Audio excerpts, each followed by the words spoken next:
Hello and welcome back to the channel. My name is Krashy, and today we have a lot to talk about. I want to give my first impressions. I've had a lot of time with Tsareena, and I want to talk a little bit about just some of the changes this patch, my overall thoughts on everything, but really a lot about Tsareena. Really quickly though, because someone in chat told me last night that they don't feel like I advertise my clips channel enough, look in the link in the description. I have all of my channels there. I have my Krashy 2 channel where I've posted some like Halo gameplay. I have my Just Crashing channel, which is much more of like a personal vlog channel.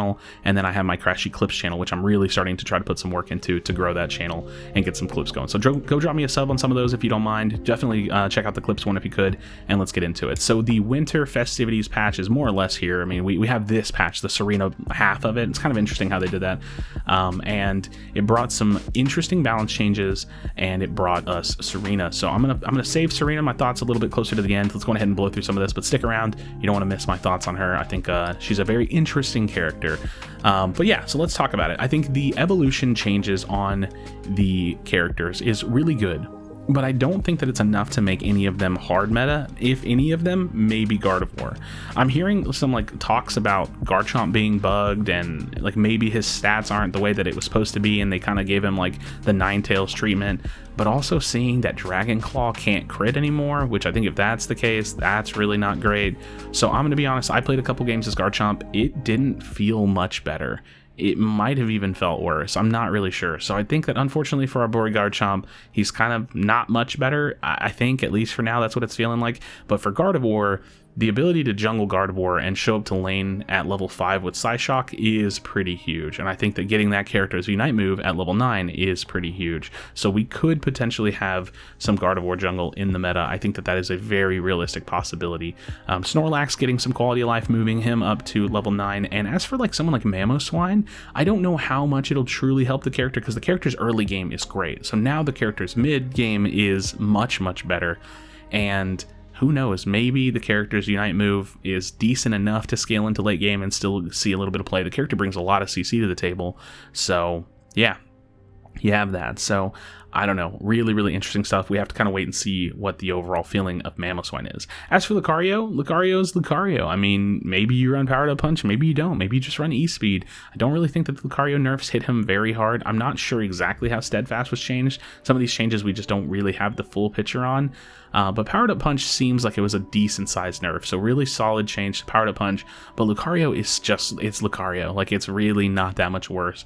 Now, Zera Aura, the nerfs to Zera Aura, they feel pretty decent, but it's not that big either. I think the nerf to his Unite move was much more substantial than the nerf to Discharge, and I actually think, ironically enough, Wild Charge is like a decent counter to Tsareena. So I don't think that Zera Aura is entirely out of the meta just yet, but it's more of like they pulled him down, which makes him kind of like see eye to eye and see, you know, eye level with other characters and other Pokemon, and now there's reasons to pick the character and maybe to not pick the character. It's not just like the obvious, oh, you have to press, you know, press Unite move with Zera Aura to win the game, you know, press Discharge to win the game. That's really impactful. Also, the fact that they didn't bring his ult down, so it kind of keeps him in check, you know, so that's really good. Talonflame doesn't feel much worse. I've played him like one game, and Fly feels, you know, a little bit different. Maybe Brave Bird, Aerial Ace will see a little bit of a rise in the meta. I don't see a lot of shifting around for Talonflame, good or bad. I think the character's going to stay more or less in its similar position. And Greninja, haven't really even played it, but you know, maybe it's terrible, maybe it's not that bad. I really haven't played a ton of it at all. I've just been really testing a lot of things, mostly surrounding Tsareena. So let's talk about Tsareena now. This character feels crazy. Queenly Majesty is a really unique passive and all over the place. It's this buff management, this ability management thing you have to do, and ultimately, if you're not familiar with how she works, when you're using a boosted auto, it gives you 1/3 of your buff gauge for Queenly Majesty passive. When you use an ability, it gives you 1/3 of your buff gauge. When you hit the third one, so whether or not you use a boosted attack or an ability, it augments your abilities, and it will augment your abilities. One of them will heal you, and the other will give you a shield. Now, that's not the only thing it does. Even though it doesn't say this in the description, maybe this is hidden, maybe this is crazy tech or something, you know, some ridiculous way of putting it.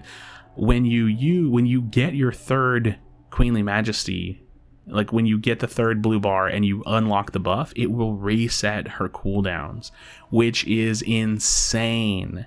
This character is an ability spammer, so an item like Razor Claw, objectively insane on this character. We don't really have her skillings yet, so I can't give you my best build. I think that Muscle Band feels good on her. Score Shield, Attack Weight, Weakness Policy, Focus Band, Razor Claw. There are so many potential items, and all-rounders really do have a lot of room to mess with their items, especially like Lucario has like a lot of room to mess with his items.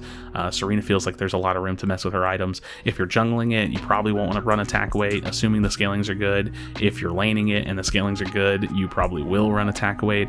It's really, really interesting. But I want to take the meta discussion, my thoughts on her a little bit further. First of all, I don't know if I think she's overpowered.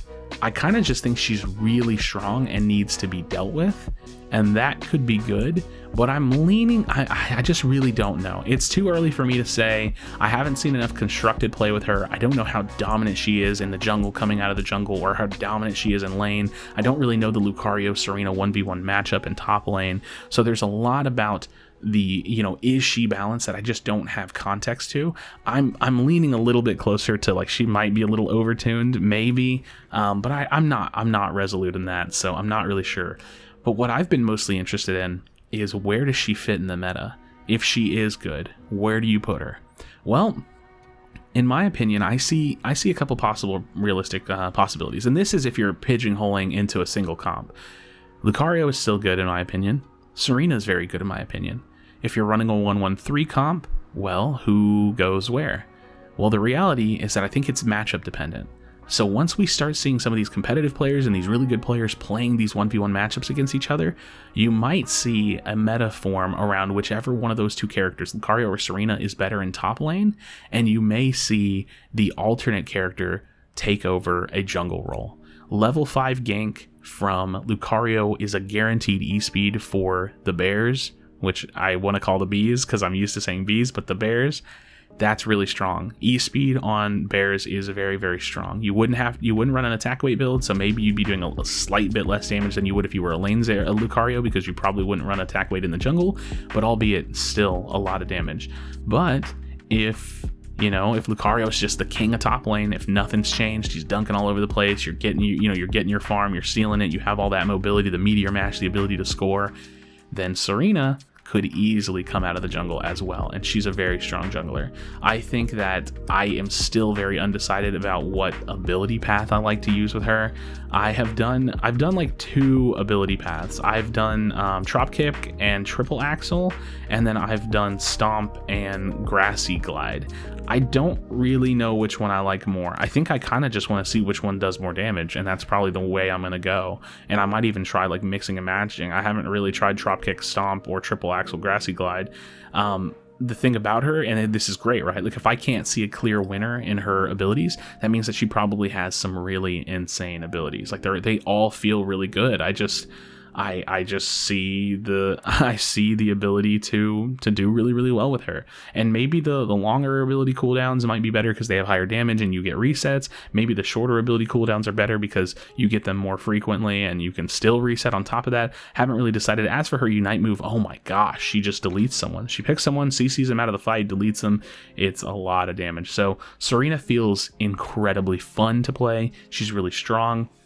I think that she definitely has potential to be a laner or a jungler. It's going to come down to matchups and min-maxing like player potential, because that's what it comes down to, right? Like you can, right now, if you're just playing solo queue, play her wherever you want, play her top lane, play her bottom lane, play her center, whatever you want to do. I can't, like I said, I'm going to give you some more information on builds later, because I do think that Muscle feels insanely strong. I feel like Razor Claw is almost a must-have pick, but I don't know her scalings. If her scalings are good, weakness policy, attack weight, those are items that you may not want to ignore, and that's going to get really, really interesting to see where she falls. So I don't think I've missed anything else. We don't really have a ton of new stuff in the game just yet, as the winter event is like right around the corner for us.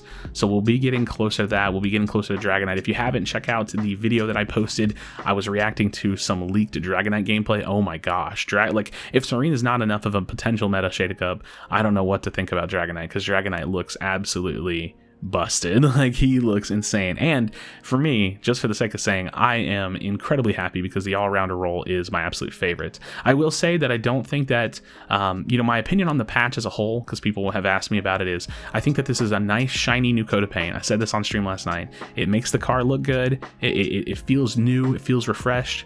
But what the reality is what under the hood hasn't really changed too much. Ranked is still just ranked. They made it easier to climb. Now everyone's climbing, I think, is probably going to be the reality. So I don't think that like impacts the game much. It'll make ranked feel better because it's just harder to go down in rank. So it naturally is like, it feels better to play ranked. But ranked is still the same, more or less. We're all still sharing solo duo queue and 5-stack leaderboards, so you can't really climb too effectively unless you're just putting a ton of time in. And yeah, I don't know, maybe that'll be enough. Maybe that'll be enough for that. But matchmaking is still about the same. It doesn't really feel much different, but we'll see if we can get some of those system changes over the long haul. So friends, drop me a comment down below. Go drop me a sub on some of those other channels if you don't mind, especially the Krashy Clips channel. I really want to put some work on that one. But Tsareena feels great. I would love to know. I asked a poll on YouTube. Go check that out on the community tab. I would love to know your thoughts. OP, not OP? What are you thinking? What build path do you like? Because I'm stuck. I don't know. And when I get those scalings, I promise you I'm going to make a video testing some builds, trying some builds out, let you know what I think is the best on Tsareena. So as always, friends, be sure to be kind to one another. Tell someone you love them, and I'll see you on the next video.